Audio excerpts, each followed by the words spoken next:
Hi, welcome to Tim's Tips. This is Tim from St. Mary's Credit Union. Today we're going to talk about mobile deposit. It's real hard to get to a bank sometimes. Someone wrote you a check, you need to deposit it, you have a paycheck you need to deposit. The last thing you want to do is go 15, 20, 30 minutes out of your way just to wait in line or drive through an ATM and deposit the check.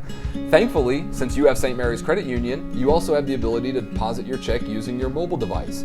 All you need to do is log into your St. Mary's app on your mobile device, select the mobile deposit feature, take a picture of the front and back of the check, and it's that easy. You do want to make sure that you pay attention to the endorsement on the check. You do need to sign it and include the phrase "for St. Mary's Credit Union mobile deposit only," but that information's right there on the app, so you'll be able to see it when you log in to make the deposit.